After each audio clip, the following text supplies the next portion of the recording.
अब लालगढ़ जाटान के 4 ऐसे किरदार जो आपको रोमांचित भी करेंगे और हैरान भी, आपको सोचने पर मजबूर भी करेंगे और फख्र से आपका सर ऊंचा भी। सबसे पहले जो किरदार है वो लालगढ़ जाटान के रॉबिन हुड का है।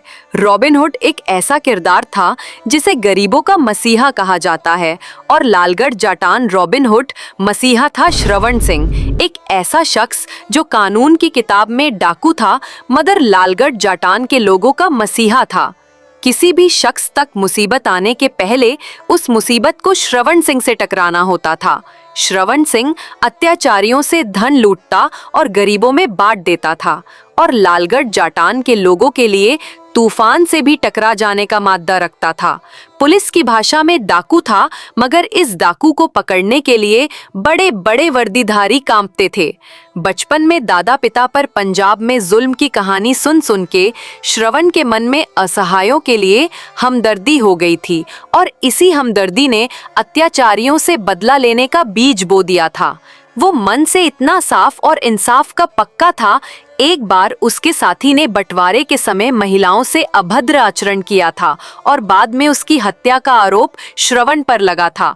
इसके अलावा भी लूट और हत्या के आरोप कभी साबित नहीं हुए क्योंकि श्रवण की हाथ के गूट उतार लेने की महारत उसका हथियार थी, जिससे ये लगता था कि उसके हाथ टूटे हुए हैं।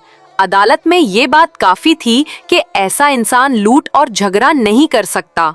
गांव के चौधरी लच्छीराम भादू और श्रवण सिंह की एक दूसरे के मन में बहुत इज्जत थी।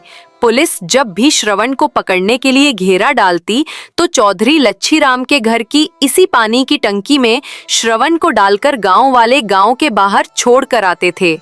लालगढ़ जाटान में श्रवण सिंह की बंदूक से गोली कभी नहीं चली। एक बार उसके साथी ने जोश में गोली चला दी थी तो श्रवण ने उसे पीटकर गांव से भगा दिया था। उसे बोला कि श्रवण खुद अपने गांव में बंदूक नीचे करके आता है और तूने गोली चला दी।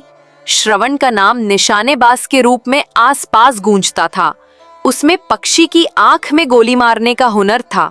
श्रवण बच्चों में इतना चहीता था कि बच्चे मीठी गोली और पतासों के लिए उसका इंतजार करते थे। औरतें उसे अपना भाई मानती थी। आज भी श्रवण के किस्से बुजुर्गों की हताई का मुख्य बिंदु होते हैं। उन चारों में से अगला किरदार ऐसा है जिसे पूरे देश में सम्मानित किया जाना चाहिए, मगर इसे दुर्भाग्य ही कहा जाएगा कि गांव में भी युवा पीढ़ी इतने बेहतरीन शख्स को नहीं जानती। कद काठी ऐसी कि बड़े बड़े तुर्रम खा कांप जाए, कारनामा ऐसा कि हिंदुस्तान का सर ऊंचा हो जाए। नाम भोपाराम जयाणी, कद 7 फीट, वजन 110 किलो। बीकानेर रियासत और बहावलपुर रियासत अपने अपने क्षेत्र को लेकर कश्मकश में थे। आज के श्री गंगानगर के आसपास के क्षेत्र को लेकर बीकानेर रियासत इसको अपना मानते थे और बहावलपुर वाले खुद का। ये स्थान दोनों की सीमा पर था। बीकानेर महाराजा को साबित करना था कि ये उनकी भूमि है। अंग्रेजों ने दोनों को चेतावनी दी कि अपने कब्जे का सबूत दिखाओ। तब महाराजा ने ये जिम्मेदारी दी अपने विश्वासपात्र हिंदूमल को, और हिंदूमल ने ये बात यहाँ के लोगों को बताई तो शरीर और दिमाग दोनों से बेहतरीन भोपाराम ने कहा कि वो साबित कर सकता है कि ये क्षेत्र बीकानेर का है, और चतुर श्री भोपाराम ने अपनी चाल हिंदूमल को समझाई। अंग्रेजों के आने से पहले कुछ दिन पहले उन्होंने कुछ कोयले और टूटे हुए मिट्टी के घड़े सीमा के पास लंबी रेखा में रात के समय में दबा दिए। जब अंग्रेज मुआयना करने आए तब श्री भोपाराम ने कहा कि यहाँ से कई कोस तक वो अपने पशु चराने जाता है और चाय बनाते समय व पानी गर्म करते समय बची हुई आग जमीन में दबा देता है ताकि आसपास आग न लगे, और अगर पानी का घड़ा टूट जाए तो उसे मिट्टी में दबा देता ताकि पशुओं को न लगे। ये वो कई सालों से कर रहा है अपने क्षेत्र में। आप वो दबी हुई निशानियां देख सकते हो। और हम अपनी जमीन यानी बीकानेर की जमीन पर ही पशु चराते हैं, तो जमीन में गड़े हुए टुकड़ों के इस तरफ वाली जमीन बीकानेर की है।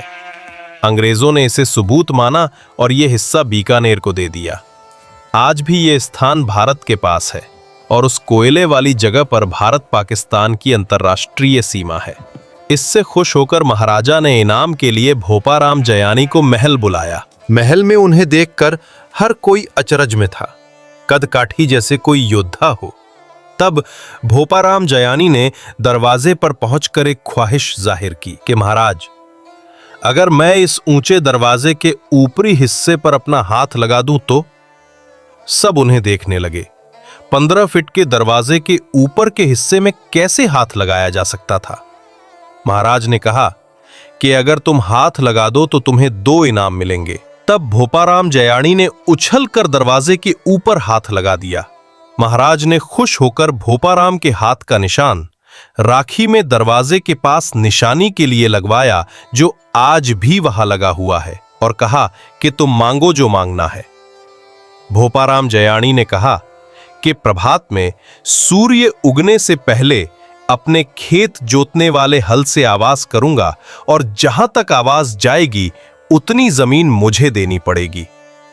महाराज ने हाँ कर दी। भोपाराम ने कहा, उस जमीन में 5 पीढ़ियों तक लगान माफ करना होगा। भोपाराम गांव आया और सुबह खेत जोतने वाले हल को बजाया। जहां तक आवाज गई वहां पहले ही आदमियों को खड़ा किया था। वो जमीन उसे दे दी और 5 पीढ़ी तक लगान माफ किया गया।